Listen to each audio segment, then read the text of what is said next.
C'est bon. Parce que de nombreuses femmes souffrent en Vous avez le silence. son ou pas? Parce que le diagnostic est complexe, tardif et difficile à comprendre.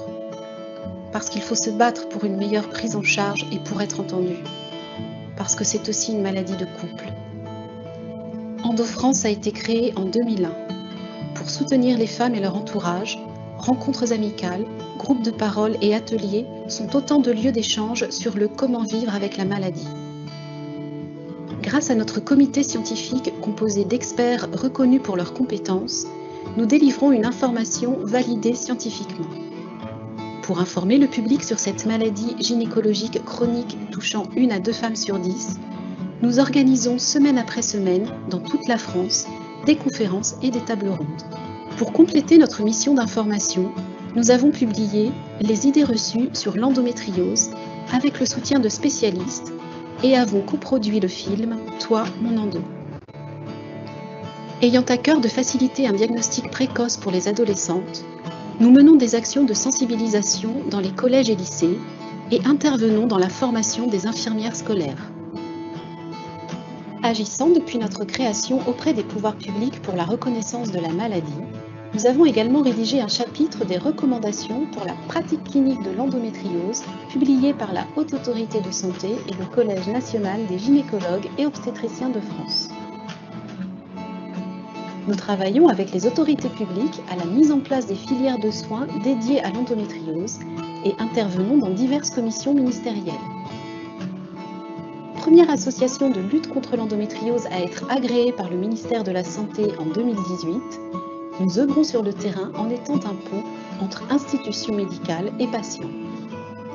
Depuis 2016, nous avons versé plus de 150 000 € à différentes équipes de recherche dédiées à l'endométriose. Parce qu'association rime avant tout avec engagement et surtout don de soi, EndoFrance a la chance d'avoir une marraine et un parrain très investis. Laetitia Milot œuvre à nos côtés depuis des années afin de sortir la maladie de l'ombre. Elle a créé en 2016 le tout premier spot de sensibilisation diffusé sur plusieurs chaînes TV, dont TF1. Thomas Ramos, rugbyman, témoigne en avril 2019 et lève le voile sur le difficile rôle du conjoint vivant au quotidien les difficultés que peut avoir la femme atteinte d'endométriose. Mais pour que les 3 mots d'EndoFrance, soutenir, informer, agir, puissent autant résonner sur le territoire national comme international, il faut également la force, le regard et l'investissement de plus de 110 bénévoles, de plus de 2300 adhérents et de plus de 60 000 followers. Un travail colossal où rigueur rime avec partage, où empathie rime avec action, où solidarité rime avec espoir.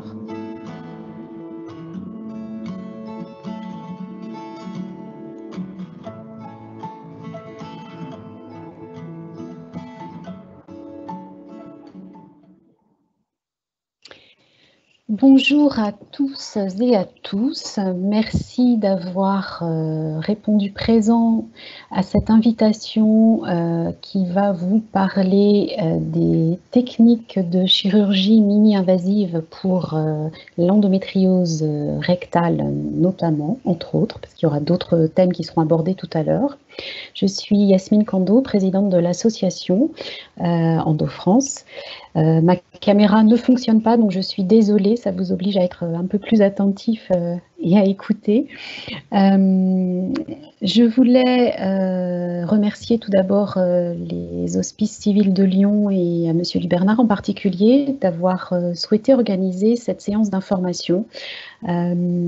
C'est quelque chose, ce dont il va vous parler, c'est quelque chose qui est assez novateur et qui peut aider plus d'une patiente. Donc c'est vraiment important que cette information circule maintenant. Je voulais vous dire que Chloé est présente également. C'est une bénévole qui est sur l'équipe régionale Rhône-Alpes, à Lyon précisément. Donc lorsqu'un jour le présentiel reprendra, vous aurez peut-être l'occasion de la rencontrer pour diverses manifestations. Et puis, peut-être juste compléter quelques chiffres qui ont été dits dans ce clip de présentation. Aujourd'hui, EndoFrance est animé par 120 bénévoles répartis sur toute la France. Nous avons plus de 2610 adhérents et nous avons versé plus de 200 000 € à différentes équipes médicales qui travaillent sur la recherche clinique et fondamentale dédiée à l'endométriose. Voilà, donc je vais laisser la parole à Monsieur Dubernard. Il va vous parler de ces ultrasons qui permettent d'intervenir sur certaines lésions d'endométriose. Il va vous expliquer tout cela. Ce que je vous propose, c'est de laisser les différents médecins s'exprimer. Nous allons noter vos questions que vous pouvez poser dans l'onglet questions-réponses en haut avec le petit point d'interrogation. N'hésitez pas à y inscrire vos questions. Chloé et moi vous y répondons par écrit si cela ne traite pas spécifiquement du sujet, mais bien sûr nous poserons ensuite, une fois que les interventions, les différentes interventions seront terminées, nous pourrons poser vos questions à l'oral et vous obtiendrez vos réponses. Voilà. Merci beaucoup, je vous souhaite une belle soirée, une belle information et je laisse la parole à Monsieur Dubernard.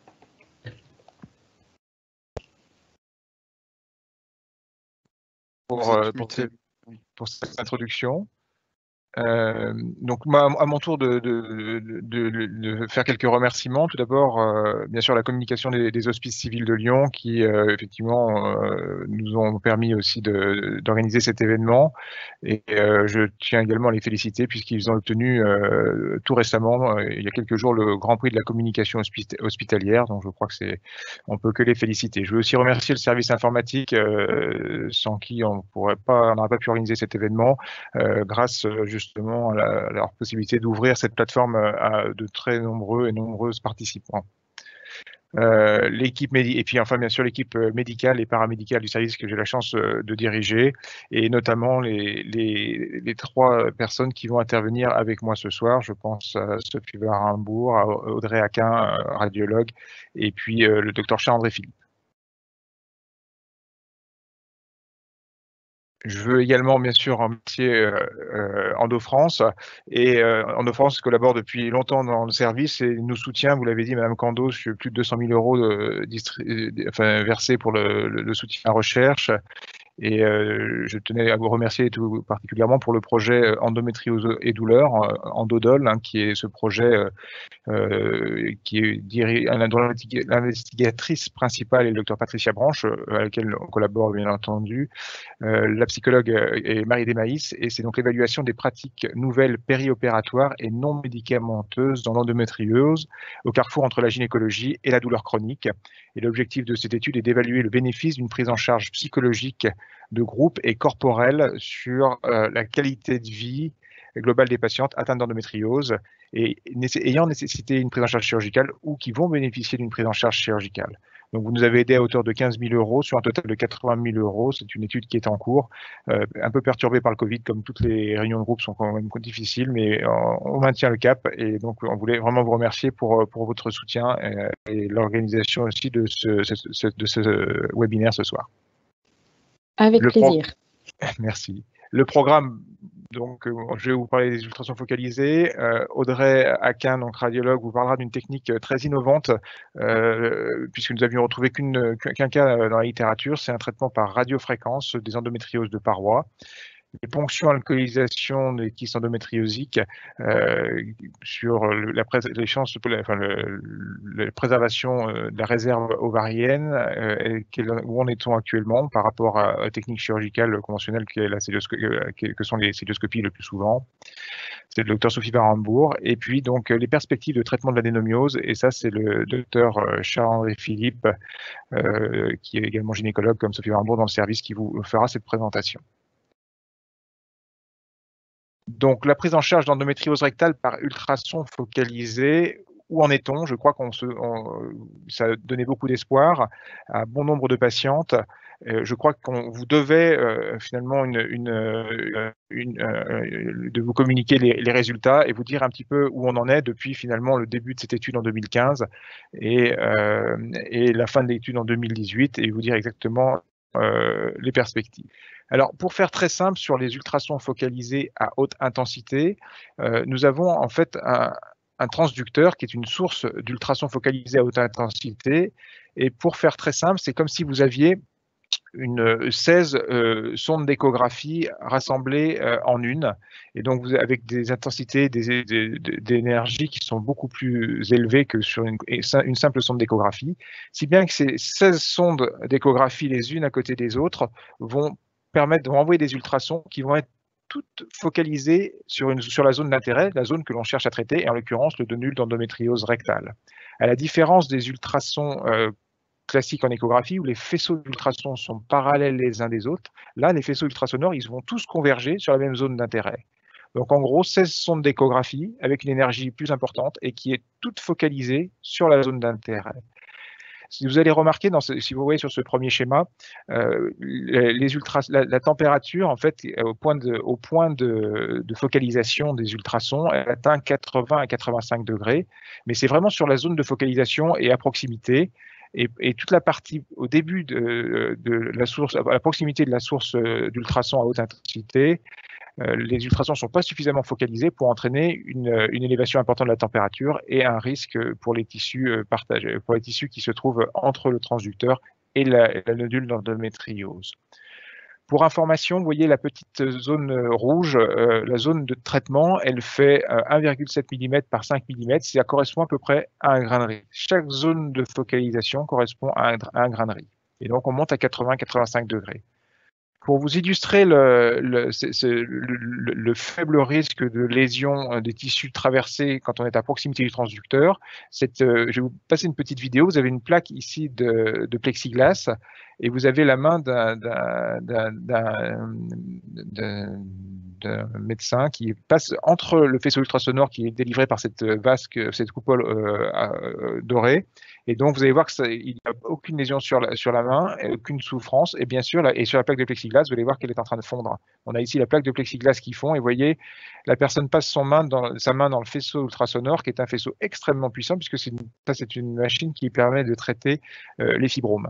Et vous voyez, la plaque de plexiglas fond, et lui ne ressent aucune gêne particulière. Donc l'idée, finalement, c'est de brûler les tissus, les dévitaliser. Ces tissus endométriosiques actifs, aucune cellule ne survit à une température de 80-85 degrés. Par contre, la zone de traité va se transformer en un tissu fibreux, inactif, insensible. Alors, vous avez comment le principe du traitement, vous l'avez, je pense, pour beaucoup d'entre vous vu. On va utiliser un traitement par voie endorectale. C'est la sonde qui est utilisée pour le traitement du cancer de la prostate.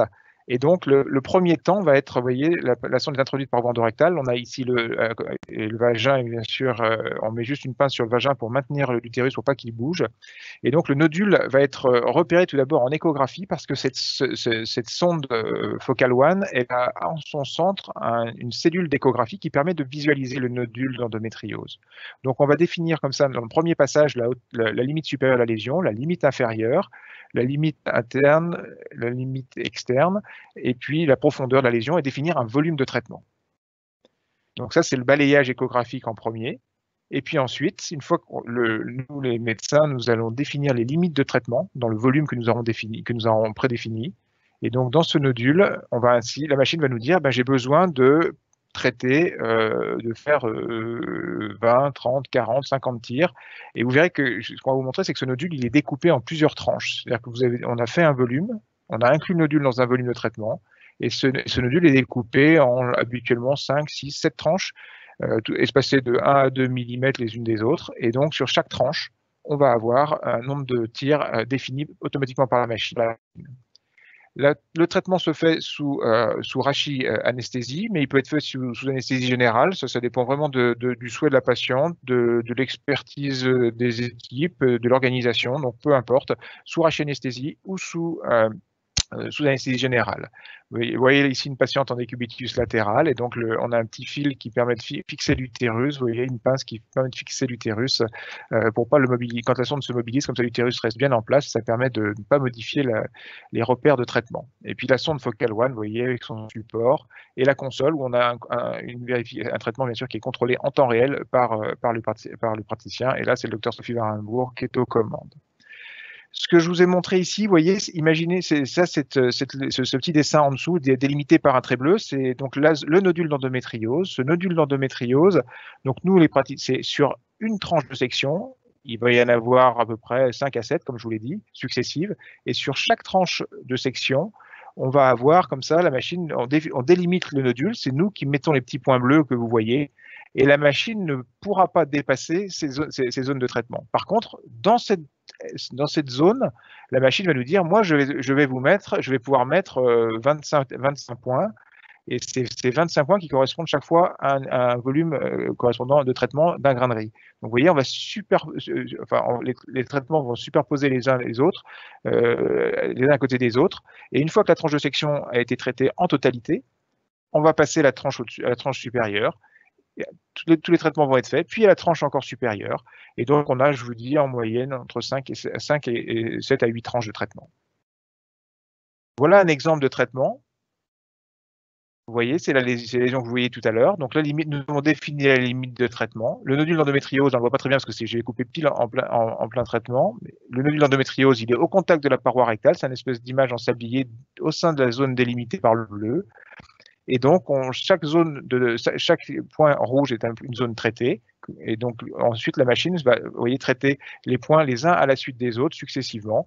Et ça prend, vous voyez, en moyenne 1 seconde par tir. Donc, vous voyez, en moyenne, là, on sera à peu près 20-25 secondes pour traiter cette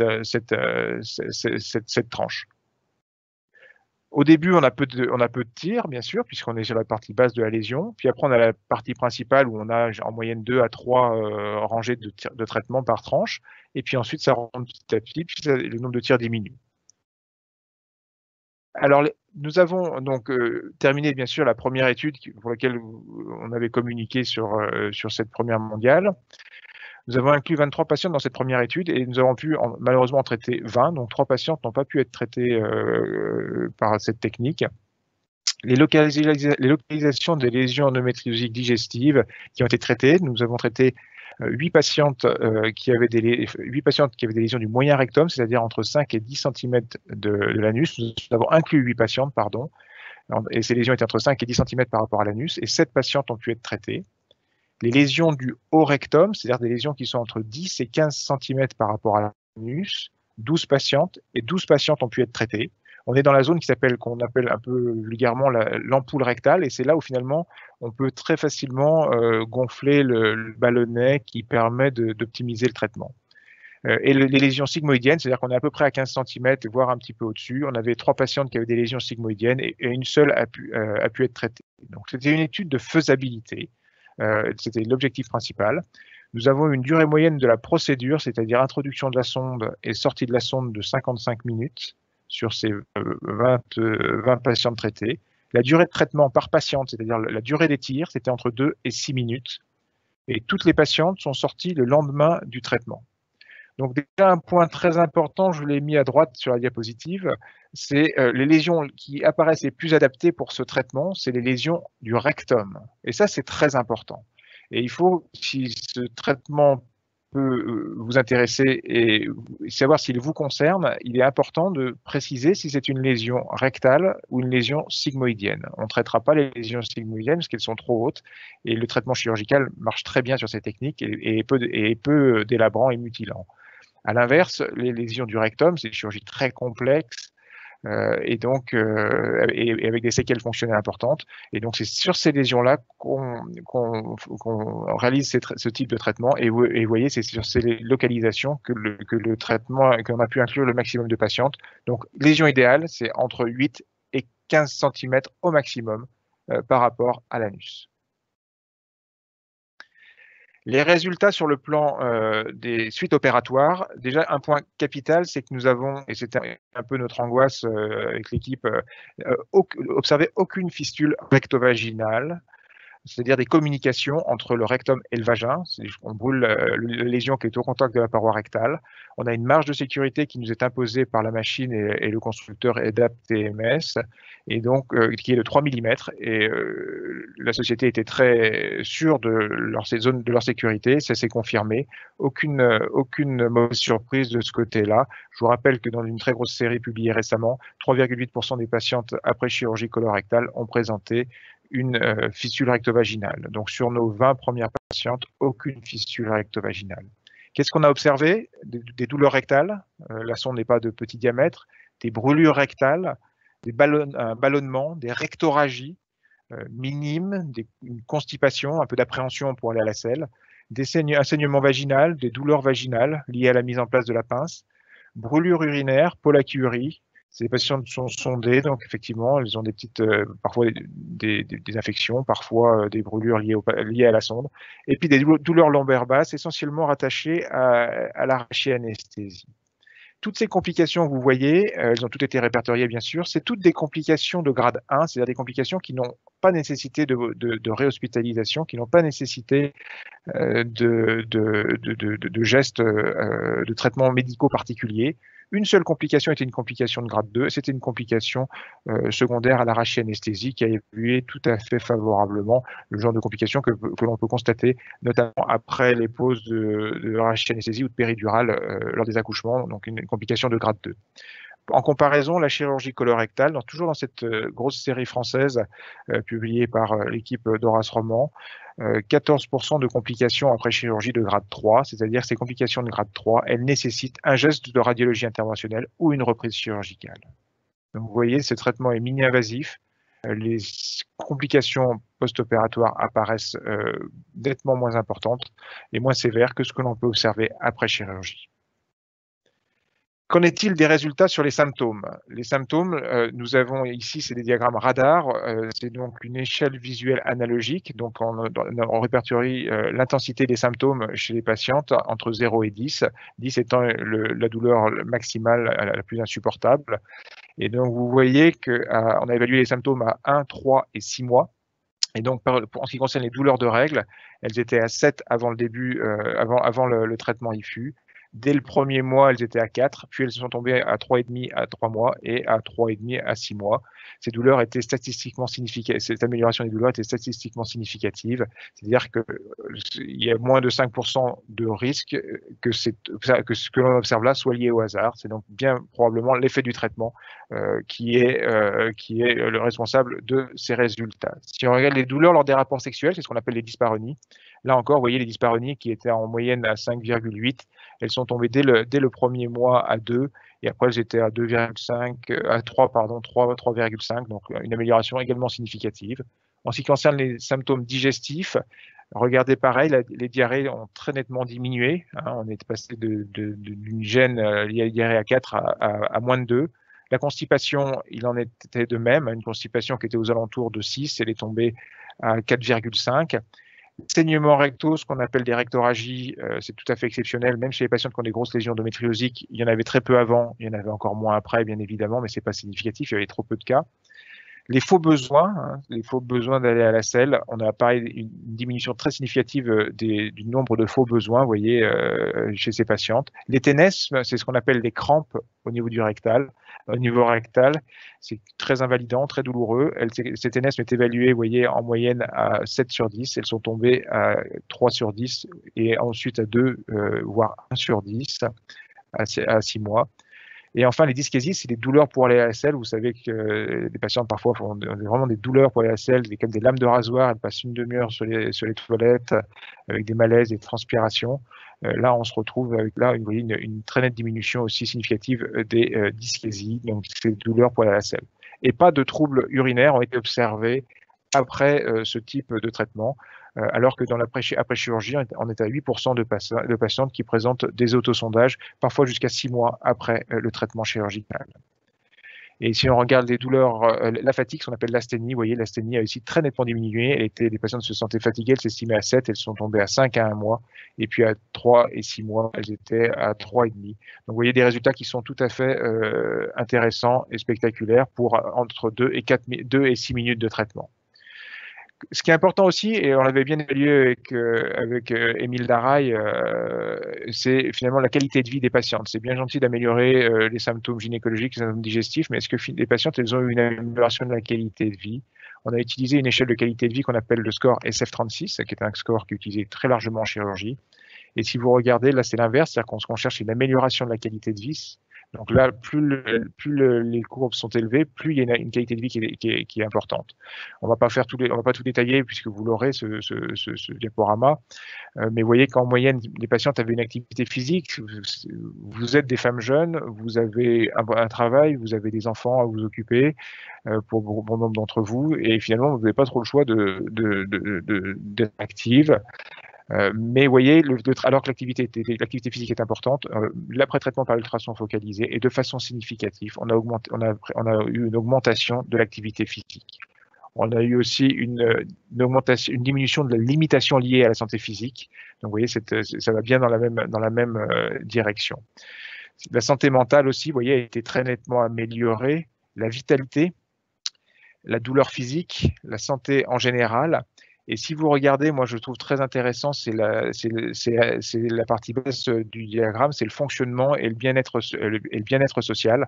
Vous voyez très rapidement, alors que on sait très bien qu'il y a un retentissement important sur la qualité de vie des patientes, au niveau social également. Et c'était un gros point d'ailleurs de la conférence de presse de M. Véran, où Endo-France a participé bien sûr. C'était finalement le retentissement sur la vie sociale, sur la vie professionnelle de cette maladie. Et si vous regardez, vous voyez, dès le premier mois, les patientes ont retrouvé un bien-être social, et ce de façon très nette. Et ce bien-être s'est prolongé au-delà de 6 mois. Alors, qu'est-ce qu'on a fait depuis cette étude? On est parti, en fait, de cette étude, on n'avait pas de données qui nous permettaient d'évaluer l'atténuation des nodules d'endométriose, aussi bien que finalement l'équipe INSERM et le professeur Cyril Lafont, qui dirige l'INSERM avec lequel nous avons la chance de collaborer, avait estimé, et Françoise Chevrier, sa collaboratrice, avait évalué finalement un traitement, simulé une intensité de traitement, ce qui nous a permis d'obtenir les résultats que je vous ai présentés. Mais c'était finalement sur des données issues de la littérature, sur l'atténuation des fibromes, de l'utérus, et c'était finalement et puis on espérait ne pas avoir de complications, donc on a obtenu une amélioration des symptômes, mais on s'est posé la question de savoir si on ne pouvait pas avoir plus d'informations. Et donc, Charles-André Philippe, Cyril Lafont et Morgane Derrien, qui est chef de clinique dans le service, ont réalisé une étude où ils ont pris 14 segments intestinaux avec des lésions endométriosiques, et ils ont mesuré, vous voyez, c'est ce qu'on voit ici, ce qui est entouré en gris, c'est une lésion endométriosique de l'intestin. Et ensuite, ils ont mesuré l'atténuation de cette lésion en envoyant des ultrasons et en mesurant après la lésion l'atténuation de cette lésion. Et donc, cela nous a permis, à l'issue de ces 14 patientes, d'essayer d'optimiser l'intensité du traitement. Et donc, en accord avec l'équipe de recherche, Charles-André Philippe, Cyril Lafont, Morgane Derrien, François Chevrier et toute l'équipe EDAP, on a convenu d'augmenter de 30% l'intensité du traitement pour l'étude que je vais vous présenter, qui est actuellement en cours. C'est donc notre nouvelle étude qui avait débuté le 1er septembre dernier. L'objectif, c'est de confirmer l'amélioration des symptômes et de la qualité de vie des patientes que nous avons observées. C'est peut-être d'obtenir encore de meilleurs résultats, parce que c'est comme on a maintenant l'atténuation, et on sait qu'on peut probablement se permettre d'augmenter sans risque l'intensité du traitement, le suivi des complications, et nous avons malheureusement une patiente, puisqu'il faut être très objectif, une patiente qui a présenté dans cette série une difficulté pour retrouver la miction, et donc il y a actuellement des autosondages. C'est une patiente sur les 30 patientes qui ont été traitées, donc on est à 3,3, et je vous rappelle que pour la chirurgie, on était à 8% d'autosondage. Donc c'est tout à fait regrettable, ce qui vient qu'on a optimisé, enfin on évalue de façon très précise, avant les inclusions, les difficultés que peuvent présenter les patientes urinaires pour ne pas avoir à être confrontées à nouveau à ce type de problème. C'est une étude et c'est intéressant pour vous toutes, mesdames, qui est multicentrique, c'est-à-dire qu'on prévoit d'inclure 38 patientes. C'est un pré-marquage CE, c'est-à-dire que l'objectif à l'issue de cette étude, si les résultats sont confirmés, c'est de déposer une demande de marquage CE pour pouvoir élargir, bien sûr, l'offre de soins. Nous avons traité déjà 12 patientes, dont 2 ce matin. Nous avons prévu une fin des inclusions le 31 juillet 2021. Et ce qui est important, c'est que vous voyez, nous avons la chance de collaborer avec des équipes référentes dans la prise en charge de l'endométriose, aussi bien à Paris avec l'équipe du professeur Fernandez, à Lille avec l'équipe du professeur Collinet et du professeur Rubaud, Philippe Descamps, professeur Descamps à Angers, avec son collègue Guillaume Legendre, et puis le professeur Horace Roman à Bordeaux, avec son collègue le docteur Denis. Voilà, les centres seront ouverts à partir de fin de semaine prochaine ou au plus tard tout début avril, avec des traitements qui seront planifiés avant fin juillet. Nous n'avons pas encore recruté toutes les patientes pour ces différents centres, et donc il nous reste encore 26 patientes à inclure. Les critères d'inclusion, donc c'est les patientes de plus de 25 ans, des lésions digestives uniques, donc s'il y a des atteintes extra-digestives, on peut inclure les patientes. Mais par contre, s'il y a 2 localisations digestives, on n'inclut pas les patientes dans cette étude. Des atteintes rectales, comme je vous l'ai dit, inférieures à 15 cm par rapport à l'anus. Pas de projet de grossesse dans les 6 mois qui suivent. Et puis, échec de traitement médical, bien sûr. Si le traitement médical marche bien, eh ben, on va poursuivre le traitement médical. Les patientes ont toutes une échographie avec contraste, qu'on appelle, nous, dans le service, une rectosonographie pratiquée par le chirurgien, et une IRM, bien sûr. Et le traitement, l'étude dure 6 mois à partir du traitement. C'est-à-dire qu'il ne faut pas qu'il y ait de projet de grossesse dans ces 6 mois, puisque les patientes vont avoir une IRM à 6 mois pour évaluer, une IRM à J1 post-traitement et à 6 mois pour évaluer la réponse au traitement de façon très, très objective. Voilà, j'en ai presque terminé. Nous avons donc démontré la faisabilité de l'utilisation des IFU dans le traitement de l'endométriose rectale digestive. Cette première étude a été publiée dans une des plus belles revues anglo-saxonnes pour valider et ce qui montre la validité scientifique de cette étude. De ce travail, nous avons démontré une amélioration significative des symptômes gynécologiques et digestifs, ainsi que la qualité de vie des patientes, réduction très significative de la morbidité post-opératoire, et puis l'étude en cours, comme je vous l'ai dit, pour confirmer ces résultats et essayer d'obtenir une norme CE. Donc, si cette technique vous intéresse, vous pouvez naturellement prendre contact avec l'équipe médicale du service, et donc vous avez ce lien qui est en dessous. Vous aurez la possibilité d'envoyer tous vos documents médicaux et bien sûr utiliser la plateforme ZWIG ou NoEndo pour nous communiquer très simplement vos symptômes. Voilà, je vous remercie pour votre attention et je laisse la parole au docteur Audrey Aquin.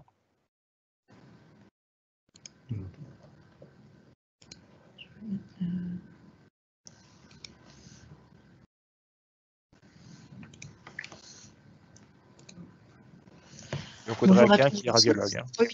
Bonjour à toutes et à tous, je suis le docteur Audrey Aquin, je suis une des radiologues de l'hôpital de la Croix-Rousse et je travaille avec les gynécologues sur les problématiques d'endométriose. Donc, je vais vous parler de la place de la radiofréquence dans le traitement d'un type particulier d'endométriose qui est l'endométriose de paroi abdominale. Donc, tout d'abord, quelques notions de contexte. Qu'est-ce que l'endométriose de la paroi abdominale? Nous n'avons pas le diaporama, Charlie. Ah. Ma faute, désolé, j'ai dû oublier d'appuyer sur le bouton. Hop. Et là, vous voyez, hop. Oui, mais en plein écran. C'est moi qui ai juste oublié. Alors voilà. Ah, donc je reprends donc quelques mots de contexte. L'endométriose de la paroi abdominale, c'est une forme particulière d'endométriose qui est plus rare que la forme plus connue pelvienne, qui se met le plus souvent sur les cicatrices de césarienne, dans la grande majorité des cas.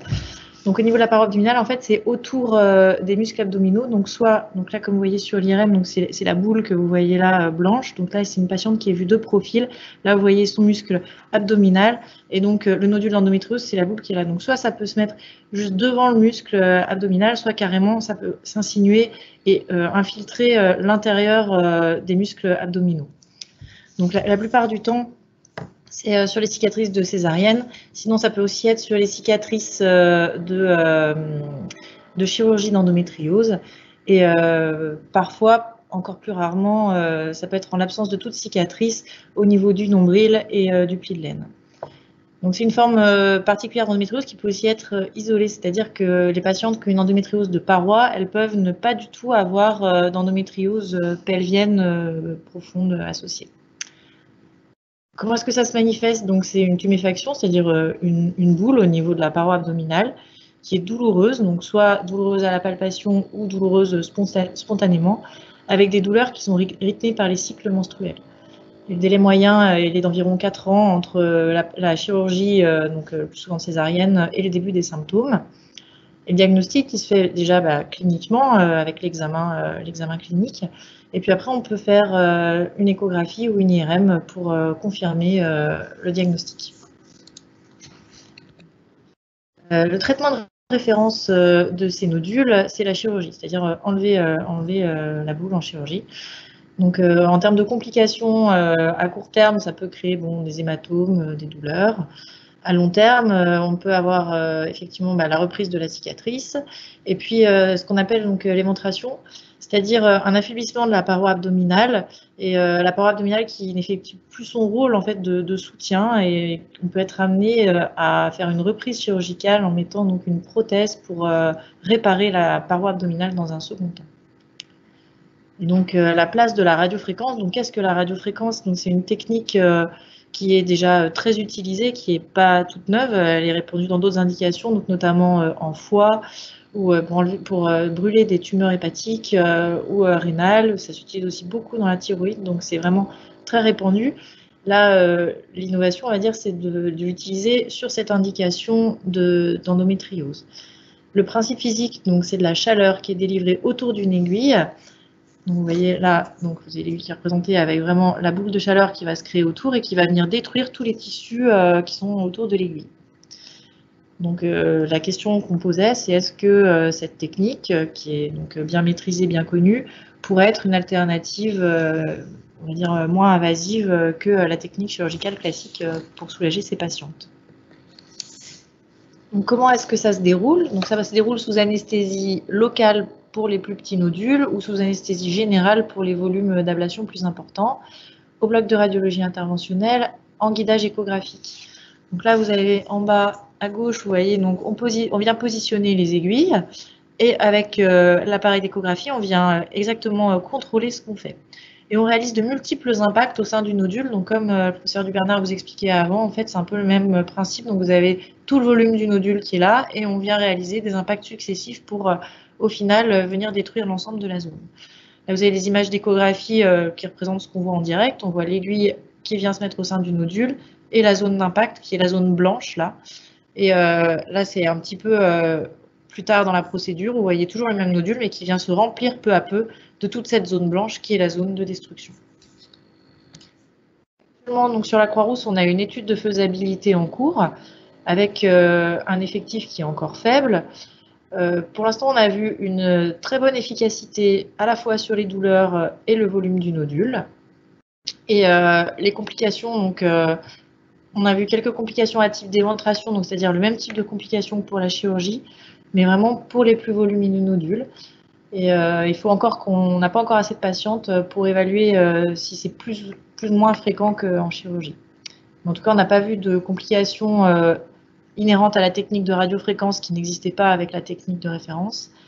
Et on a une technique qui est vraiment très efficace avec des patientes qui sont vraiment soulagées. Donc là, vous avez une image d'IRM. Donc vous avez ce nodule-là qui était vraiment présent. Vous voyez, là, contrairement à la première image, celui-là, il est vraiment dans le muscle.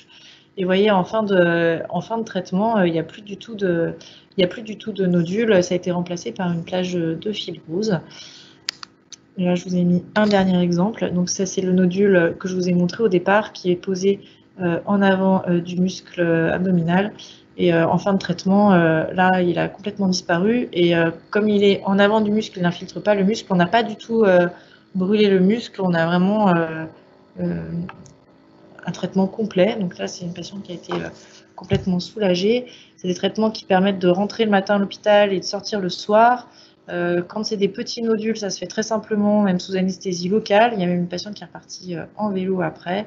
Donc franchement, quand c'est vraiment un petit nodule d'ablation, c'est un petit volume d'ablation, c'est vrai que c'est une technique qui est très simple.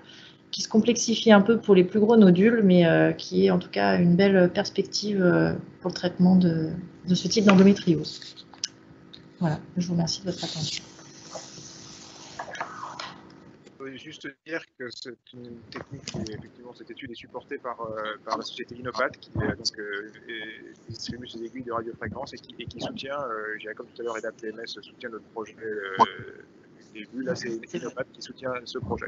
Voilà, je tenais à les remercier pour leur implication dans la recherche et c'est toujours un plaisir de collaborer avec l'industrie quand c'est vraiment pour des études de cette qualité.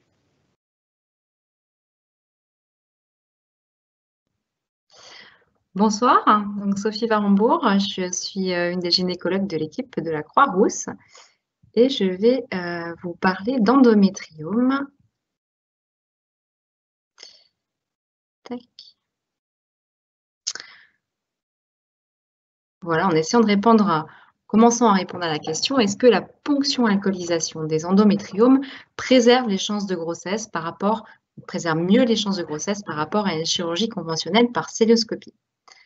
Alors d'abord, qu'est-ce qu'un endométriome? Un endométriome, c'est un kyste ovarien d'endométriose.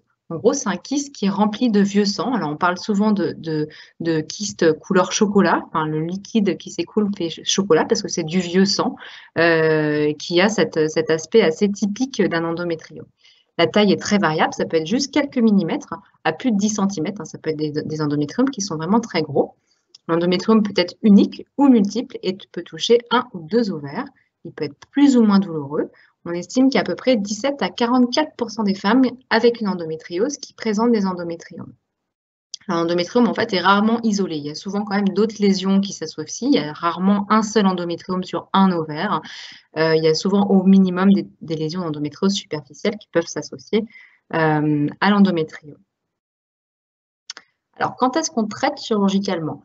Globalement, alors toutes les sociétés savantes ne sont pas tout à fait d'accord sur la taille à partir de laquelle on traite, mais il est convenu à peu près qu'à partir d'un kyste qui fait plus de 3-4 cm, associé à des douleurs pelviennes, on va commencer à parler d'un traitement chirurgical quand il résiste au traitement médical hormonal. Alors je rappelle quand même que le traitement médical hormonal peut marcher très bien et peut même faire régresser l'endométriome ou au moins diminuer la taille des lésions. On va aussi parler d'un traitement chirurgical quand il y a une infertilité avec un kyste qui est gênant, souvent quand il fait au moins 5 ou 6 cm et qui va gêner la ponction d'ovocytes. Alors vous voyez sur le schéma à droite que quand on va aller ponctionner des ovocytes en vue d'une fécondation in vitro par voie transvaginale, donc en mettant une échographie, une sonde d'échographie par voie vaginale avec au bout de la sonde d'échographie une aiguille qui va ponctionner les ovocytes, et bien s'il y a un endométriome qui s'interpose entre la sonde endovaginale et l'ovaire avec les ovocytes, ça va être gênant. Et donc c'est pour ça que dans ces cas-là, on préfère ponctionner l'endométriome et ensuite ponctionner les ovocytes. Alors, ça augmente l'accès aux follicules et probablement, ça réduit aussi le risque d'infection. Par contre, en termes d'amélioration des résultats de la fécondation in vitro, c'est beaucoup plus discuté, donc j'en parlerai pas. Alors, quel traitement justement quand on décide d'agir sur l'endométriome chirurgicalement, qu'est-ce qu'on fait? Actuellement, la kystectomie par cœlioscopie, c'est le traitement de référence. C'est le traitement qui est recommandé par le collège sur les dernières recommandations de 2017, c'est-à-dire une chirurgie par voie mini-invasive quand même. Ce n'est pas une laparotomie, on va ouvrir l'abdomen, on va simplement mettre une caméra au niveau de l'ombilic, plusieurs petits orifices sur l'abdomen, on va gonfler le ventre avec de l'air et puis on va atteindre toute la cavité abdominale.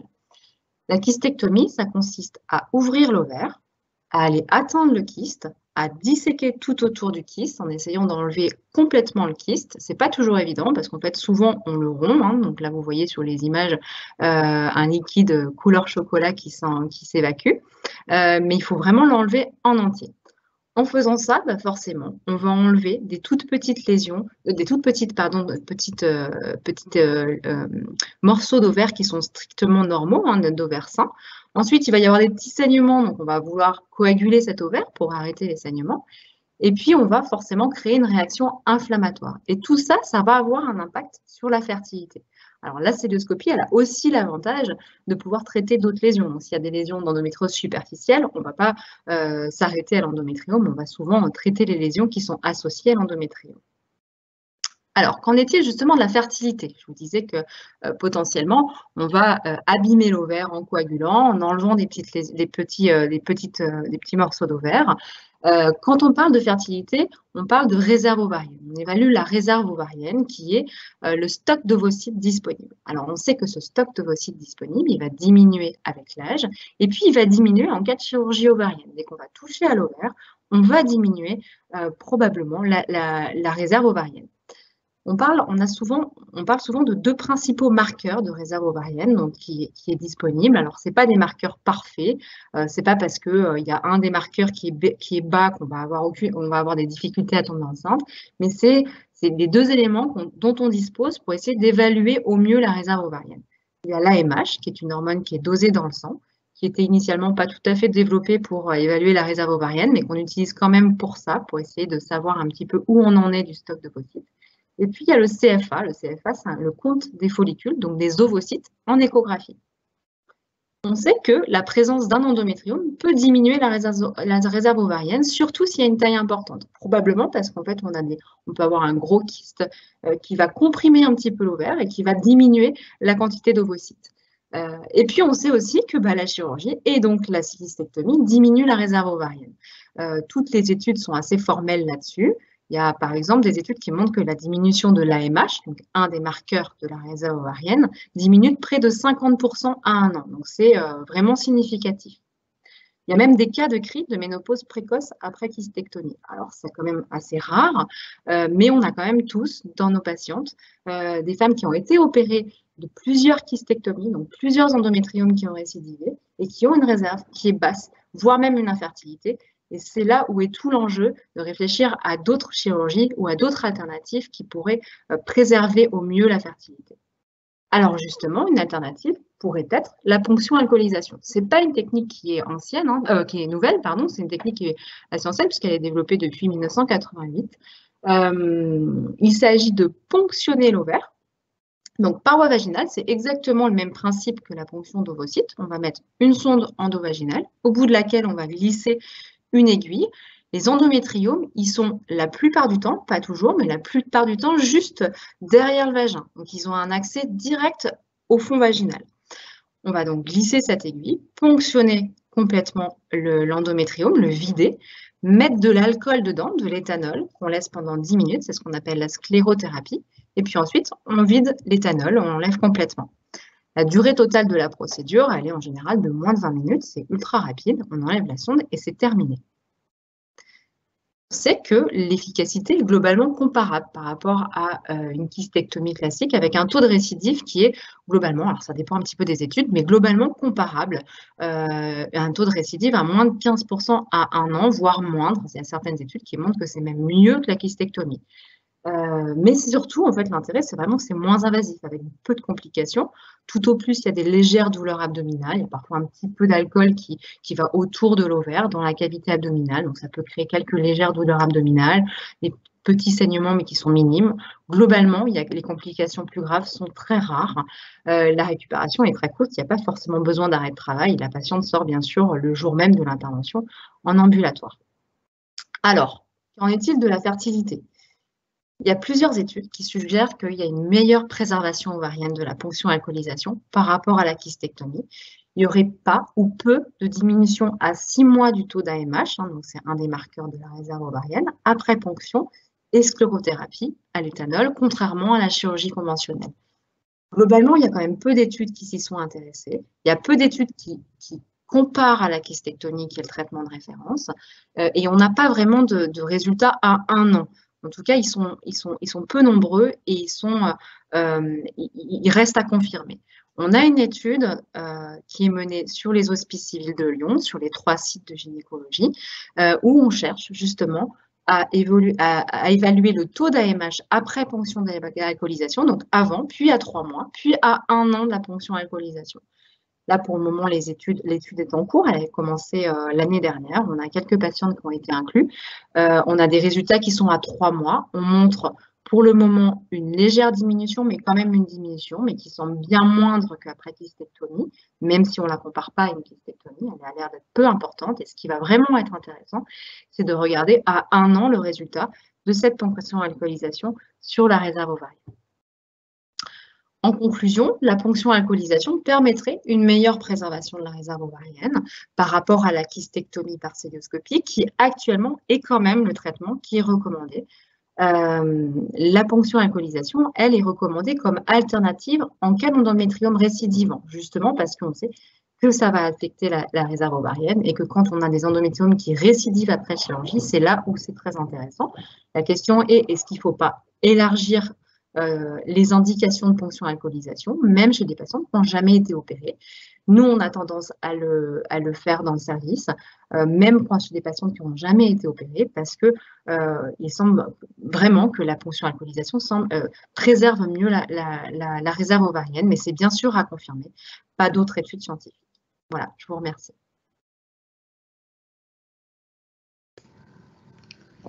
Merci Sophie. Donc, on a le docteur Charles-Philippe, qui est praticien hospitalier également dans le service de gynécologie. Alors, donc cette fois-ci, je vais essayer de mettre ma présentation. On ne t'entend plus très bien, Gilles. Tu m'entends? Vous m'entendez, vous?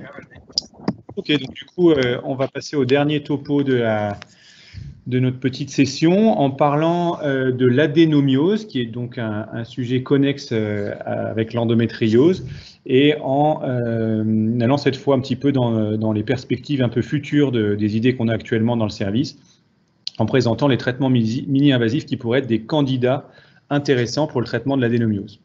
Donc du coup, avant de parler un petit peu d'adénomiose, il faut essayer de préciser un petit peu de quoi on parle, parce qu'il y a beaucoup de définitions différentes de l'adénomiose. Mince, encore une fois. J'ai un petit, en fait, c'est que je clique, mais il faut recliquer une deuxième fois. Voilà. Là, vous voyez? C'est bon, Gilles?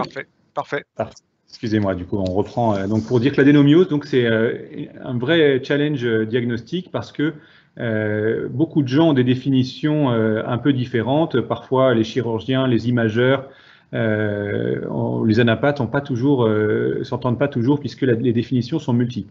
D'un point de vue anatomopathologique, l'adénomiose, c'est des cellules de l'endomètre, comme l'endométriose, qui sont dans le myomètre, c'est-à-dire le muscle de l'utérus. Et ça en fait une ou plusieurs formes cliniques, voire carrément une ou plusieurs maladies, selon que cet adénomiose, donc cet endomètre, soit plutôt venu de l'intérieur de l'utérus vers l'extérieur, ce qu'on appelle l'adénomiose interne, de l'extérieur de l'utérus vers l'intérieur, ce qu'on appelle l'adénomiose externe, et qui est plutôt ce qu'on appellerait l'endométriose de l'utérus, qui est classiquement associée à de l'endométriose pelvienne. Et ces formes cliniques-là, elles peuvent en plus se compliquer parce qu'elles peuvent être localisées, elles peuvent être parfois diffuses, et puis on peut avoir un peu des formes différentes qui sont associées. Ce qui fait qu'au final, on a souvent tendance à parler d'adénomiose en général, alors que selon la patiente à qui on a affaire, il peut s'agir d'une forme très différente selon son âge, selon ses symptômes et selon la présentation clinique et à l'imagerie. Et au maximum, ça peut réaliser de véritables adénomyomes, puisque myome, c'est le mot qu'on utilise pour parler des fibromes. Et là, c'est sur cette image où on voit un utérus qui a été coupé en deux en anapathe. On voit ce nodule-là qui fait une boule de cellules d'endomètre dans la paroi de l'utérus. Alors ici, vous voyez toute la difficulté quand l'anapathe va regarder cette boule pour savoir si ça vient de l'intérieur ou de l'extérieur, c'est un petit peu difficile. Et quand on a des boules comme ça, c'est vraiment parfaitement les candidats idéaux pour un traitement mini-invasif, puisqu'on va pouvoir justement traiter ces lésions-là. Mais les autres formes d'adénomiose pourraient aussi être également des candidats intéressants pour des études peut-être différentes. Donc, l'adénomiose et son traitement en général, il dépend beaucoup du fait que la femme a un projet de grossesse et si elle a en particulier déjà eu des enfants. Donc si elle n'a pas de projet actuellement, mais qu'elle a éventuellement la possibilité, ou en tout cas le projet d'avoir une grossesse à l'avenir, on va privilégier les traitements médicaux. En tout cas, actuellement, c'est ce qui est privilégié, les traitements médicaux, avec au premier rang le stérilet progestatif, le stérilet Mirena, ou les traitements par comprimé, alors on ne va pas les citer tous, qui ont surtout un rôle pour bloquer les symptômes, bloquer les règles, un peu comme dans l'endométriose, et puis surtout éviter l'aggravation qui pourrait aboutir à une diminution de la fertilité des patientes.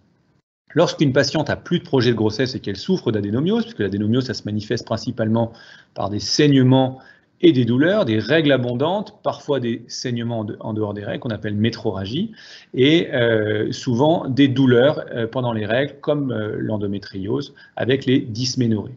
Parfois est associé à de l'endométriose, et puis parfois sont des dysménorrhées isolées liées à de l'adénomiose isolée. Quand on n'a plus de projet de grossesse, on peut aussi utiliser les traitements médicaux, surtout quand ça marche bien, surtout quand les patientes le supportent bien. Et on peut éventuellement se poser la question, pour se passer des traitements médicaux, de traitements chirurgicaux. Alors la référence, c'est sûr que c'est celle que la plupart des gens se voient proposer, c'est l'hystérectomie.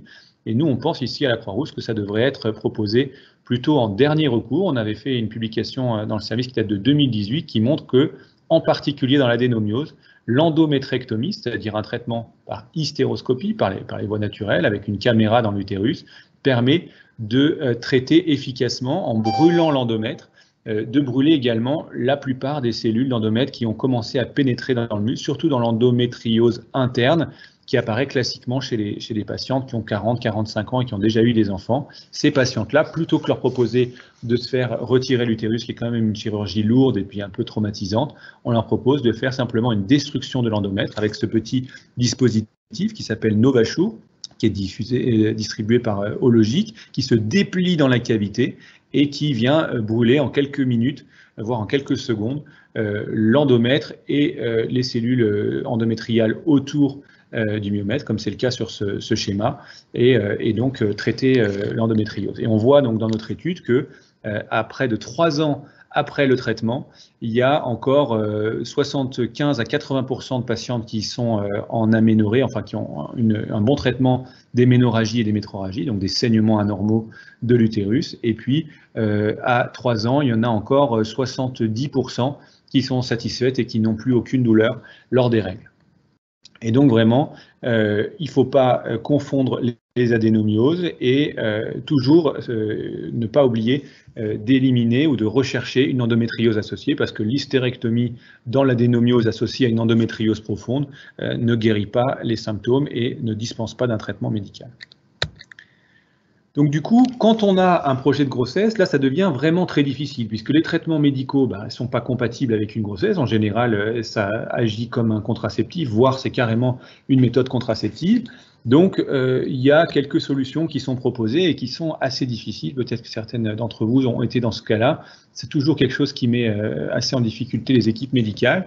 Il y a une stratégie qui est assez logique, c'est l'abstention thérapeutique, en disant si vous avez eu un traitement pendant quelques années, si votre adénomiose est assez limitée, vous prenez, vous essayez d'avoir une grossesse spontanée et il y a quand même de bonnes chances que ça fonctionne.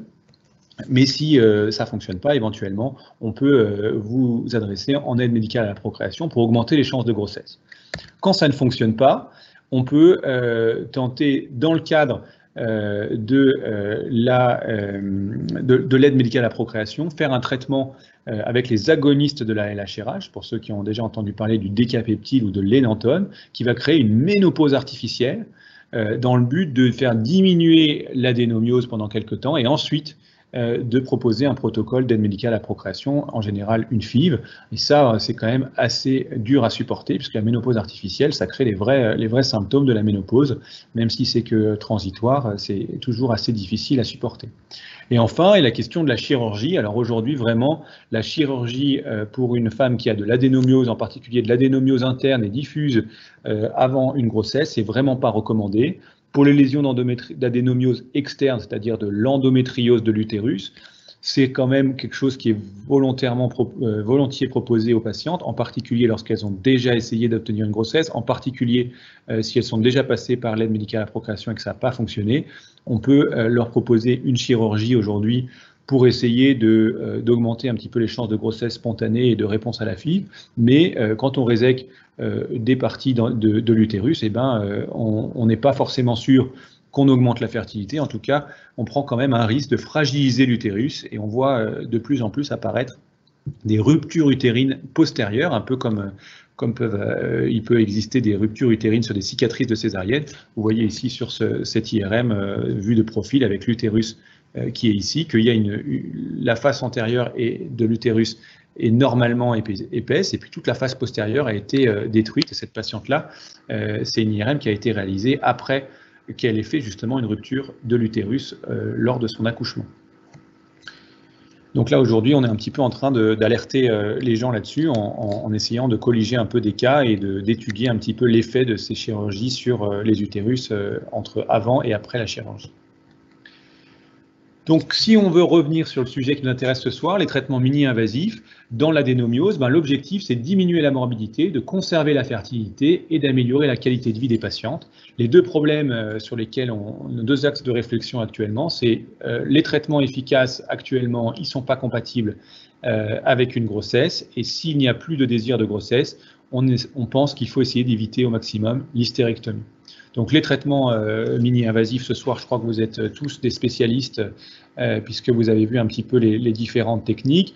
C'est une technique interventionnelle, ça reste, c'est pas un traitement médicamenteux. Le but, c'est de détruire la lésion et d'éviter au maximum les cicatrices, les séquelles, l'infertilité et de réduire le recours aux chirurgies radicales.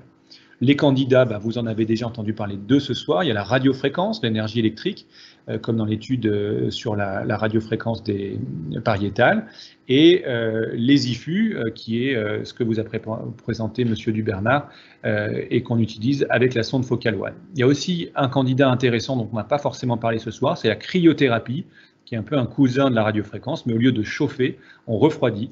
Et en fait, ça fait une petite boule de glace qui a aussi un effet thérapeutique et qu'on n'a pas encore, dont on ne dispose pas encore à la Croix-Rousse.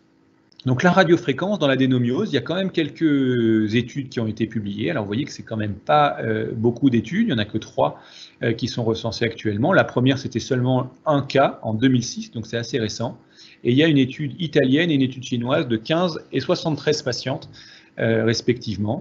La radiofréquence dans l'adénomiose, ça peut être utilisé de 2 façons, soit sous échographie endovaginale par voie transvaginale, donc on plante les aiguilles que nous a montré le docteur Aquin tout à l'heure, qui sont celles-ci, à travers l'utérus sous contrôle échographique, et l'autre possibilité, c'est lors d'une célioscopie, de planter les aiguilles à travers la peau, sous contrôle célioscopique, et éventuellement de combiner les deux.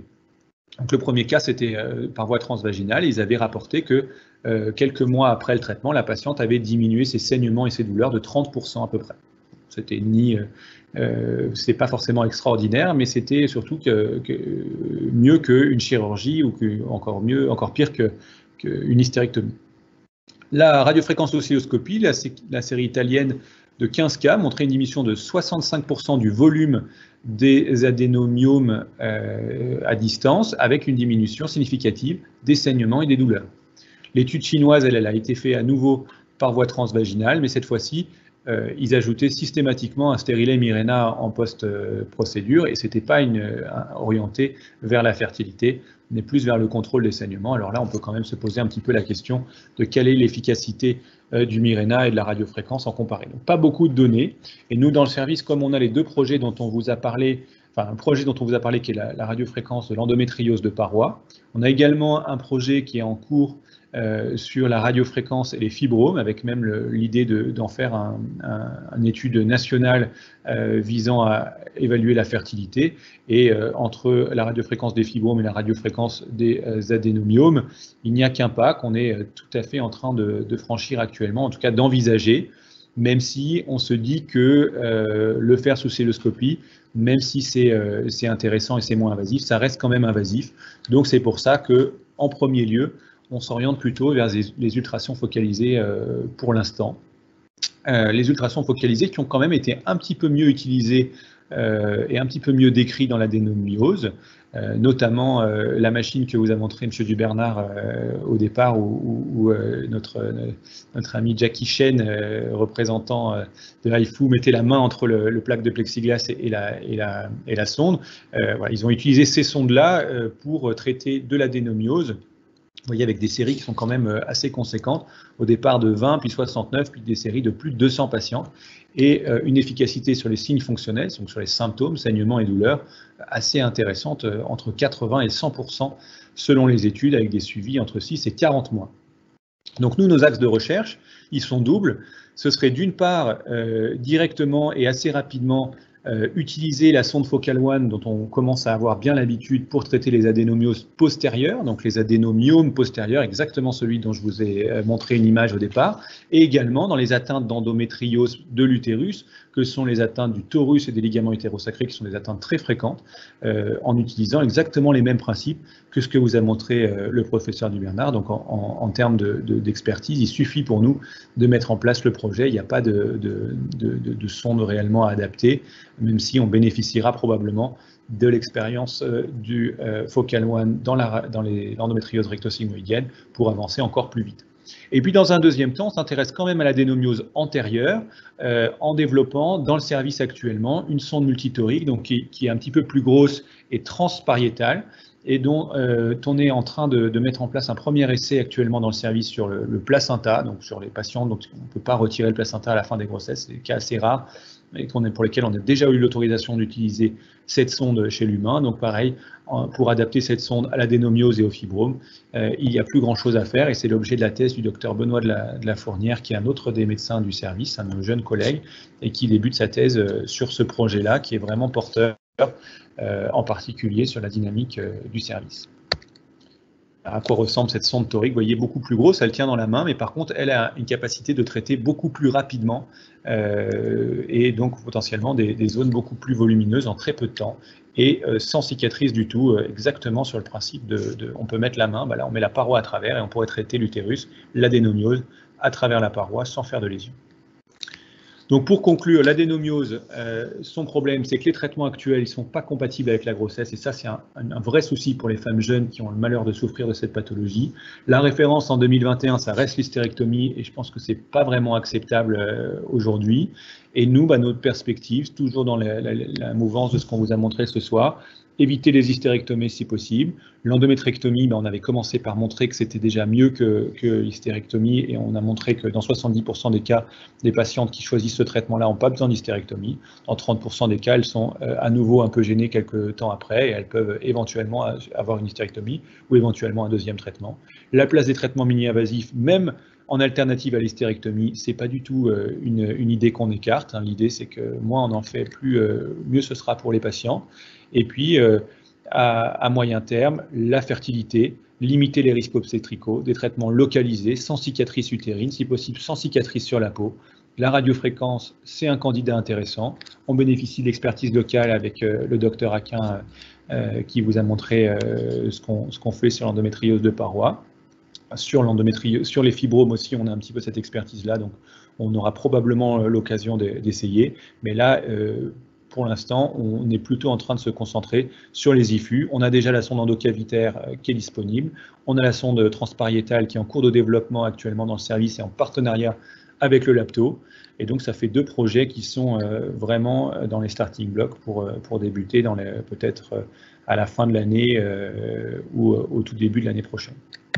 Je vous remercie encore une fois, je vous invite à nous contacter si jamais vous avez l'impression que vous pourriez éventuellement bénéficier de l'une de ces techniques, parce que c'est il faut faire, on cherche aussi des gens qui veulent faire de la recherche avec nous, et on remercie également toutes les patientes qui croient à ça et qui nous aident à faire avancer les traitements dans l'endométriose. Voilà, je vais peut-être rendre la parole à Gilles. Merci à tous pour ces présentations. On va couper ton micro, Charlie. Et donc, on va peut-être laisser Madame Cando et Chloé pour éventuellement de transmettre quelques questions sur les présentations auxquelles on se fera un plaisir de répondre. Donc, on vous laisse la parole, mesdames. Tout d'abord, merci pour ces présentations. C'était vraiment très, très intéressant. Il y a eu effectivement pas mal de questions.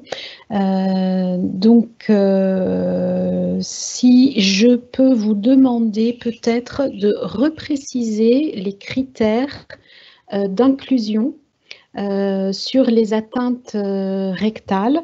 Et il y a une question notamment qui était associée. Est-ce que quand on fait une IRM qui va montrer une lésion du rectum, est-ce qu'on sait d'ores et déjà quelle technique on pourra proposer? Est-ce que juste à la lecture de l'IRM, on peut dire je suis candidate à l'IFU ou pas? Ou c'est une chirurgie plus classique? Alors, la première question, donc les critères d'inclusion, c'est tout d'abord des patients qui ont une endométriose rectale symptomatique en échec de traitement médical, hein, en gros de traitement hormonal. C'est des patientes qui ont une lésion digestive unique. Pourquoi?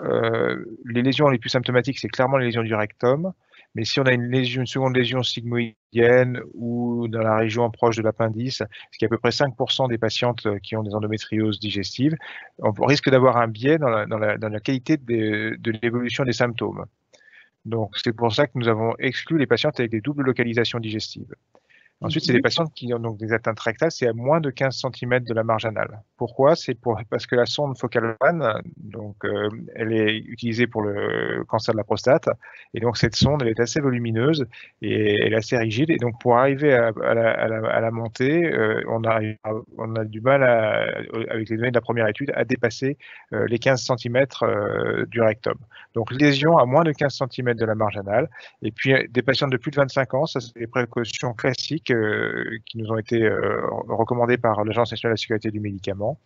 Et puis dernière chose, pas de projet de grossesse dans les 6 mois, non pas que le traitement puisse entraîner des risques pour la grossesse, mais c'est uniquement parce que nous réalisons des protocoles d'imagerie assez spécifiques pour évaluer la réponse, la nature des tissus après traitement à 6 mois, avec des injections de gadolinium qui sont actuellement pas recommandées en cas de grossesse.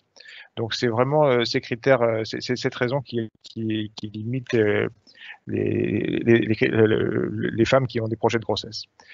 Mais encore une fois, les IFU ne risquent pas d'entraîner des complications pour la grossesse.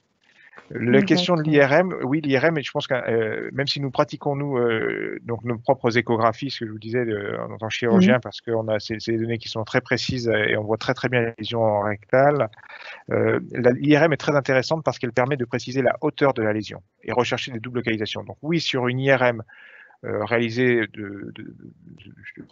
ciblée endométriose, on peut déjà avoir une bonne idée des possibilités d'inclusion et de participer à ce traitement. Très bien. Ok. Chloé, tu veux poser une question que tu as publiée? Alors, je ne l'ai pas encore publiée, je viens de la voir à l'instant. Peut-on faire partie des recherches et essais et comment? Ça m'intéresserait. Alors, on vous a mis à la fin de chaque présentation un lien sur lequel vous pouvez vous connecter.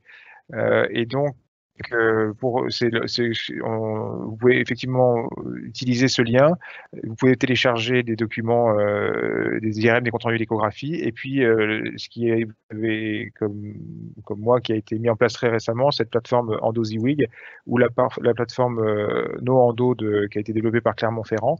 Donc, n'hésitez pas à utiliser ces outils pour finalement faire une synthèse de ces données. Donc, on vous invite finalement plutôt à utiliser ce lien, à nous envoyer donc finalement les éléments qui vous paraissent pertinents, clinique, imagerie, et puis on va pouvoir comme ça vous répondre très rapidement. Les 4 médecins qui sont là autour de ce soir, on vous répondra pour vous dire si il y a une possibilité de participer aux études. Mais bien sûr qu'il y a une possibilité de participer aux études, c'est que comme ça que l'on avance, que la science avance, et c'est ça qui fait l'intérêt aussi de notre métier, c'est de pouvoir trouver des solutions innovantes.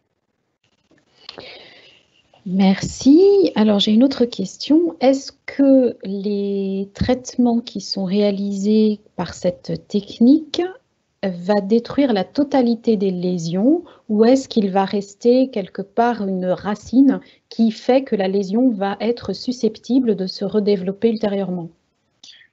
C'est une très bonne question.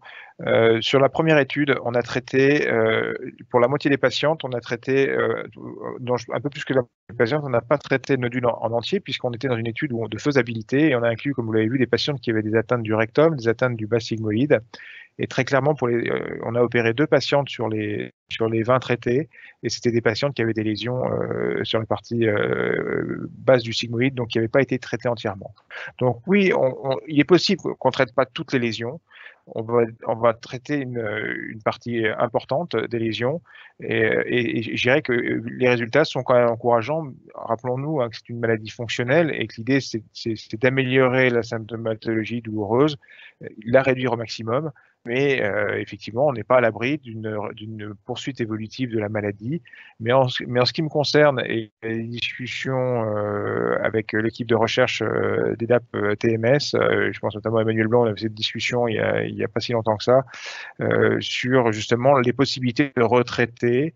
Moi, personnellement, je ne verrai pas d'obstacle à retraiter. Je ne pense pas qu'on fragilise la paroi. Donc, je pense que c'est des choses qui seront évidemment à proposer aux patientes. Mais là encore, dans le cadre d'études, on est au début. Rappelez-vous que si la première étude, c'est 20 patientes traitées au monde. Et là, on a traité 12 patientes à ce jour dans la nouvelle étude. Donc, on a 32 patientes qui sont traitées. Donc, on est au début d'une belle histoire. Une histoire qui a probablement transformé pas mal de prises en charge. On ne pourra jamais traiter toutes les endométrioses rectales, mais on pourra en traiter, je l'espère, au moins 70%. Très bien. Alors, à partir de quelle taille de nodule on peut intervenir avec cette technique?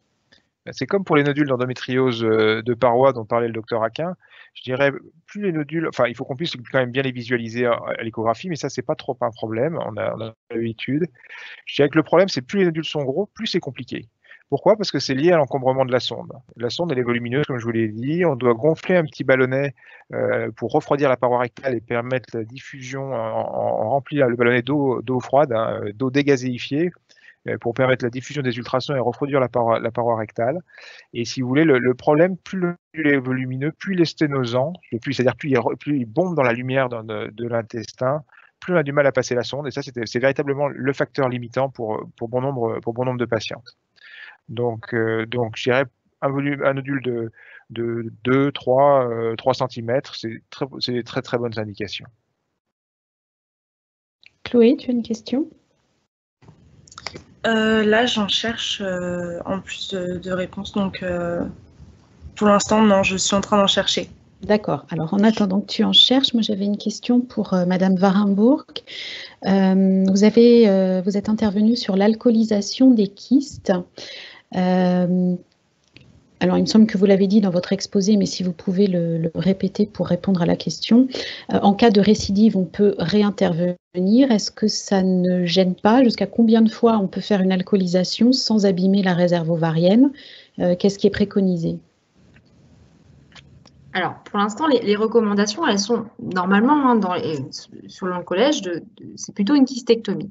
Et que c'est en cas de récidive où l'alternative serait une ponction alcoolisation. Même si j'ai bien précisé effectivement que nous, même en première intention, sur un endométriome, on peut ponctionner d'emblée. Est-ce qu'on peut reponctionner derrière, par exemple, quand ça récidive, quand par exemple on s'aperçoit 2 ans après une ponction, on a de nouveau un endométriome, ça peut être un nouvel endométriome, ça peut être un endométriome de l'autre côté, sur un autre ovaire. Est-ce qu'on peut reponctionner? Oui, bien sûr. Enfin, on n'a pas forcément de limite. À partir du moment où, justement, on a l'impression que ça préserve mieux la réserve ovarienne qu'une kystectomie, il vaut mieux faire plusieurs ponctions alcoolisation itératives que plusieurs kystectomies, plusieurs chirurgies itératives sur un endométriome qui serait récidivant. Après, forcément, plusieurs ponctions alcoolisation, j'ai pas de chiffre à donner à partir de quel moment on va avoir une diminution de la réserve ovarienne. Mais voilà, effectivement, c'est vraiment l'intérêt, c'est sur des endométriomes récidivants, mais peut-être pas que. Voilà, c'est peut-être la question. Ce qui est intéressant aussi, et Sophie, tu l'avais dit dans ta présentation, mais je reviens dessus, on soulage très très rapidement les patientes. Si vous avez un endométriome qui fait 6-7 cm, en fait, est associé à une endométriose profonde, qu'elle soit digestive, qu'elle soit au niveau des ligaments hétérosacrés, du torus uterinum. Le fait de vider le kyste, de l'alcooliser, va soulager grandement la patiente et de façon très très rapide, c'est-à-dire quasiment le soir ou le lendemain, on a une diminution très nette de la symptomatologie. Donc finalement, c'est encore une fois, on cherche à soulager les patientes pour cette maladie fonctionnelle. Donc, trouvons des alternatives, et ça c'est une alternative qui me paraît extrêmement intéressante chez les femmes pour préserver cette réserve ovarienne, notamment quand elles n'ont pas de projet de grossesse dans l'immédiat. Par exemple, quand il y a beaucoup de lésions présentes et qu'on a aussi un très gros endométriome, on part un peu du principe qu'on n'a rien à perdre à essayer de le ponctionner pour essayer d'améliorer les symptômes, et ça marche souvent. Même s'il y a d'autres lésions qui sont associées, on n'a rien à perdre à essayer de ponctionner, par exemple, un très gros endométriome qui fait 10 cm, plutôt que de parler d'emblée d'une chirurgie hyper radicale avec, par exemple, une résection digestive, etc. Voilà. Très bien. Alors, il y avait une question tout à l'heure, vous avez présenté l'étude en disant qu'il y avait une vingtaine de femmes incluses et 3 qui n'avaient pas été traitées, et on nous demande pourquoi. C'était des patients justement, soit d'une lésion c'était une patiente de Sophie Warenbourg qui était une lésion idéalement placée, qui était une lésion sur la partie moyenne du rectum, mais la lésion était justement, elle bombait un peu trop dans la lumière intestinale, elle était un peu trop grosse, et donc on n'a pas pu monter la sonde pour se mettre en regard de la lésion, et les 2 autres c'était des lésions qui étaient sigmoïdiennes, c'est-à-dire jonction rectum sigmoïde, donc trop haute. Donc vraiment, c'est important, effectivement, ce que votre précédente question était très, très pertinente, c'est l'IRM pour mesurer la hauteur de la lésion. Si on est à moins de 15 cm, que la lésion bombe pas trop dans la lumière, c'est le cas idéal. Donc aujourd'hui, si on résume, on peut utiliser cette technique d'ultrason pour les nodules sur le bas rectum. Vous allez la tester sur l'adénomiose et sur les cicatrices, sur les lésions de la paroi abdominale, c'est ça? Ce sont les trois principaux points. Sur le rectum, je peux te laisser répondre, Charlie. Excuse-moi, on était un peu en train de discuter sur les 3. C'est-à-dire, je vais répondre sur la partie rectale. Vous l'avez dit, c'est parfait. Il faut savoir que quand on traite un nodule rectal, c'est un nodule qui est au niveau du fond du vagin. On traite généralement dans le même temps. Quand la lésion est très centrale en arrière de l'utérus, on traite l'utérus. Et chez certaines patientes, on a pu traiter aussi le vagin. Ça nous a d'ailleurs un petit peu fait peur parce qu'il y avait une petite brûlure du fond vaginal, mais qui a complètement cicatrisé. Et à 6 mois, la patiente, je l'ai revue mardi, il n'y a plus aucune lésion vaginale alors qu'elles existaient auparavant. Donc je dirais que, vous voyez, on va traiter le nodule rectal, on profite de traiter le nodule rectal, et finalement, comme le nodule rectal se développe à partir du torus utérinum et parfois les ligaments hétérosacrés, on traite aussi ces lésions. Pour ce qui est de l'adénomiose, c'est un projet qui est encore en discussion. Je pense que on a un véritable intérêt. On a des traitements qui marchent très bien, comme l'a dit le docteur Philippe, sur la radiofréquence de la cavité utérine. Mais il me semble qu'il y a une cible qui serait extrêmement intéressante, c'est le traitement de l'adénomiose postérieure chez des patientes infertiles après échec de toutes les possibilités de prise en charge. Et on sait que l'adénomiose diminue les chances d'implantation. Et donc, si on arrive je dirais, assez facilement par des ultrasons focalisés avec un traitement précis, comme vous avez pu le voir, ce qu'on arrive à faire sur le rectum, on pourrait tout à fait faire la même chose sur la paroi postérieure de l'utérus. On pourrait probablement désactiver cette adénomiose, et pourquoi pas, et moi j'y crois beaucoup, et on en discute avec EDAP, l'équipe de recherche d'EDAP, sur éventuellement développer ce type de traitement. Mais bon, c'est pas dans l'immédiat. La radiofréquence pourrait probablement être faite plus rapidement. En ce qui concerne l'endométriose pariétale, oui, les ultrasons focalisés me paraissent une excellente indication, mais à l'heure actuelle, il n'y a pas de dispositif sur lequel on peut s'appuyer de façon fiable, puisqu'on n'a pas de machine. La machine qui traite en Chine, on ne l'a pas encore en France. On l'aura peut-être. Philippe Descamps, Hervé Fernandez et moi-même, on essaie de tout faire pour développer cette indication en France et le développement de ces dispositifs. Mais très clairement, pour le moment, c'est pas l'actualité. C'est pour ça que nous nous sommes appuyés sur la radiofréquence, qui a déjà, je dirais, pignon sur rue, et donc on sait qu'il marche très bien. Donc je dirais qu'on est très satisfait de cette technique. Est-ce qu'on a besoin forcément de chercher pour le moment une technique d'ultrason? C'est à discuter. Si on devait hiérarchiser, c'est clair que je préférerais me développer, vu que la radiofréquence marche bien sur la paroi, je préfère continuer cette technique qui me paraît très intéressante et se concentrer peut-être sur les moyens de recherche sur l'adénomiose postérieure qui est à mon avis extrêmement prometteuse chez les patientes infertiles.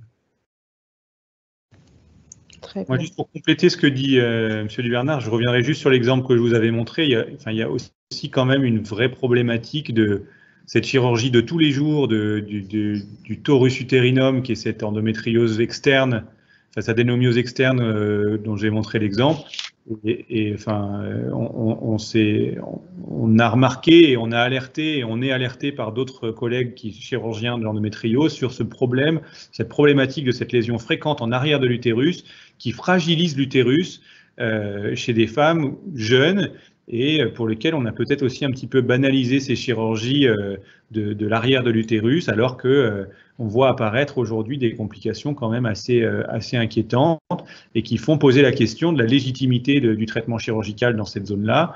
Et quand on voit effectivement que en traitant les nodules rectaux, on arrive assez facilement à traiter cette zone-là, ça donne assez envie de proposer ce traitement comme alternative, quitte à ce qu'il soit associé à un traitement chirurgical classique par ailleurs, mais que le traitement de la partie postérieure de l'utérus, finalement, que l'utérus soit un peu sanctuarisé et qu'on essaye de ne pas intervenir dans la partie de l'utérus qui est nécessaire à la grossesse.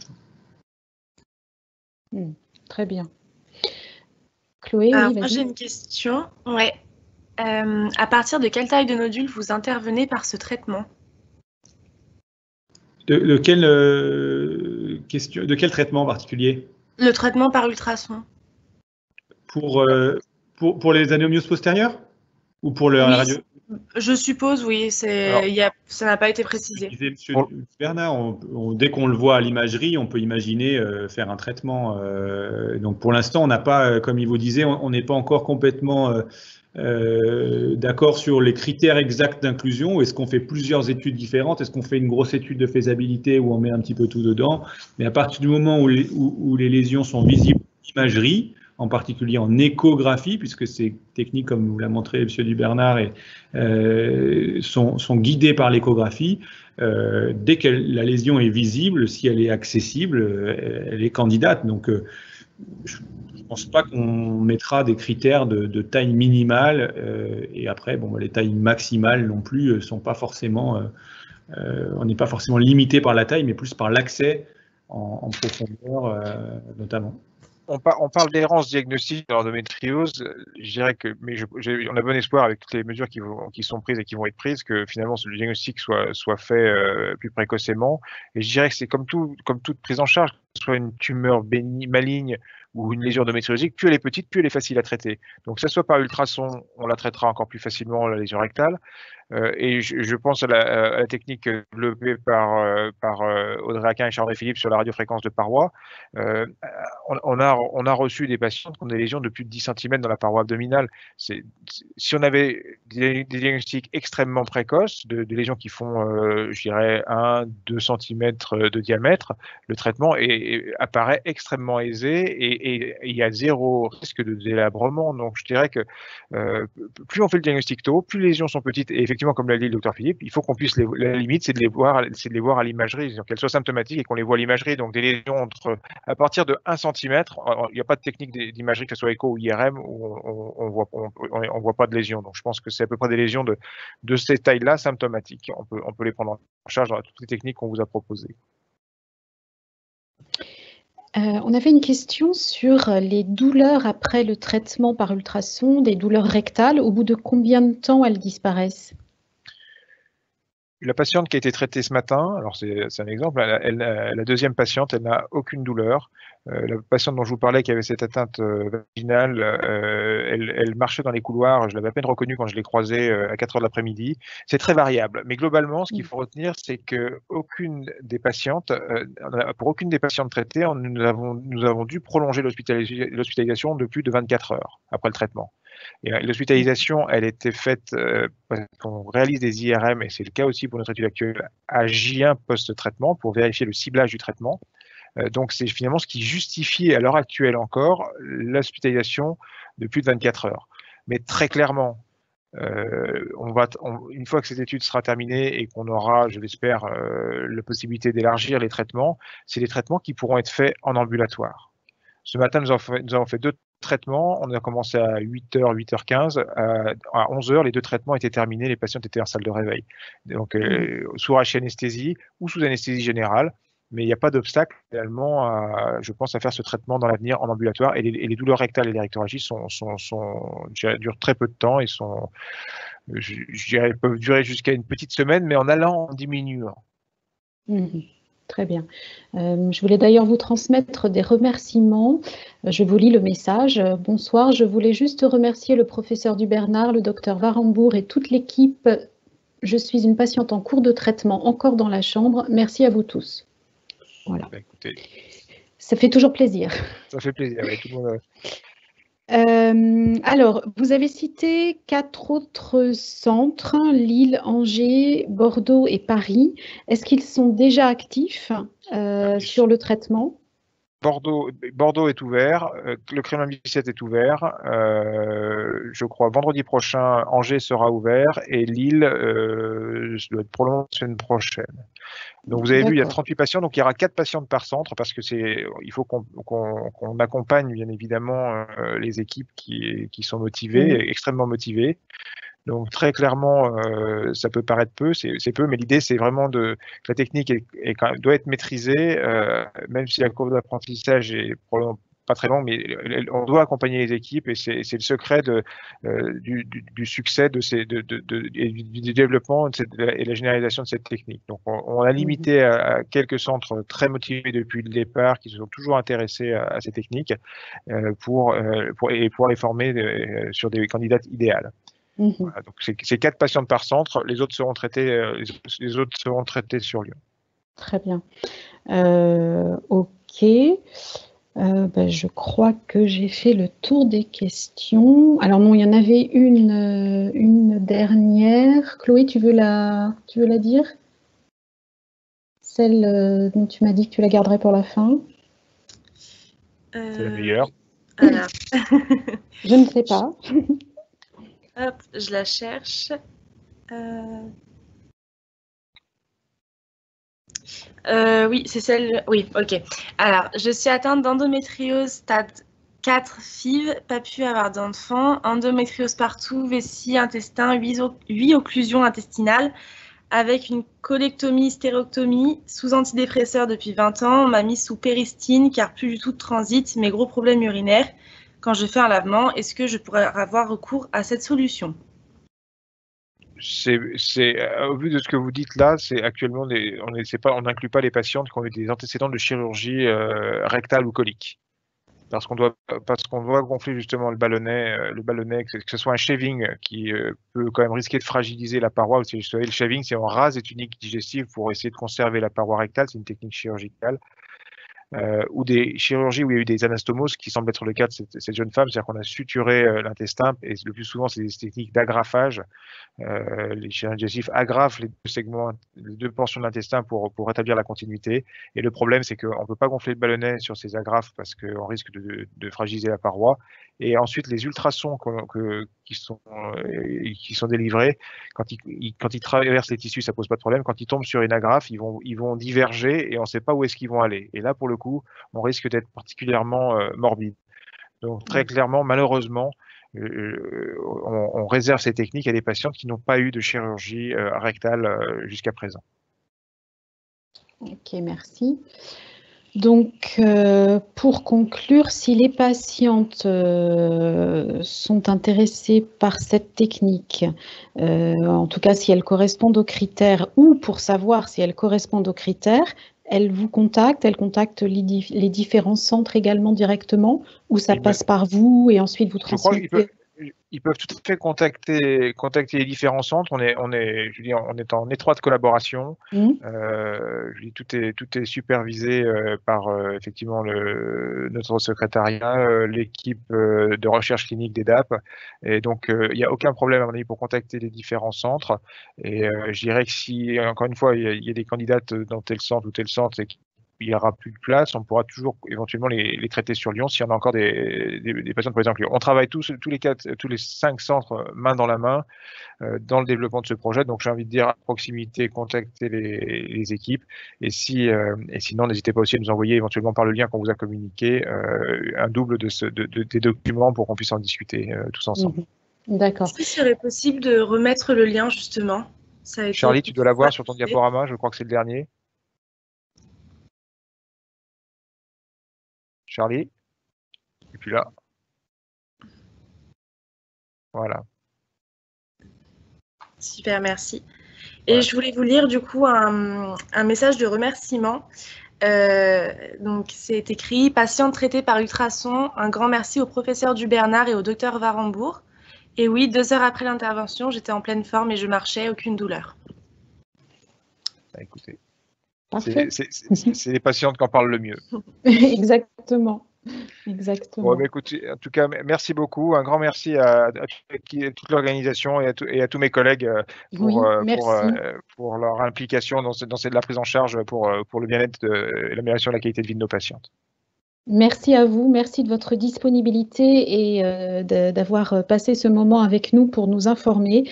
C'est vraiment essentiel parce qu'on sait que parfois il y a des chirurgies inutiles, des chirurgies qui peuvent être délétères et à la qualité de vie et à la fertilité, et que si on peut les éviter, c'est mieux. Bien sûr, il y en aura toujours. Malheureusement, tout le monde ne pourra pas bénéficier de cette technique, mais en tout cas, c'est bien, surtout quand on est jeune, d'avoir ces indications-là et de pouvoir tester cette approche-là. Donc, un grand merci à vous. Et puis, je pense que... Je suis très optimiste en fait dans cette période. Je pense il y a un vrai changement dans les mentalités et vers une évolution vers une chirurgie de moins en moins agressive et qui reste probablement aussi efficace que les chirurgies très très lourdes. Donc je crois que c'est vraiment, il y a vraiment les états d'esprit sont en train de changer, ça c'est très important. Et puis il y a un autre point à mon avis qui est très encourageant aussi. Et il faut trouver les points positifs de cette crise que nous vivons actuellement du Covid, c'est que finalement on voit que la recherche pour les vaccins, la recherche, etc., ça remet la recherche en avant, ce qu'on avait un petit peu négligé depuis de nombreuses années où finalement on génériquait de tous les côtés, etc., ce qui permettait plus de financer la recherche. Donc je dirais que là, la crise que nous vivons nous permet finalement de remettre en avant l'expertise et l'intérêt de la recherche pour le bien-être de la population et de l'humanité. Donc je crois que c'est extrêmement intéressant et je pense que l'avenir va nous donner des moyens, cette crise va nous donner des moyens supplémentaires pour continuer les recherches. Parfait. Soyons optimistes. Oui, on en a besoin. Merci beaucoup. Merci à tous. Au revoir. Au revoir. Très bonne soirée. Au revoir.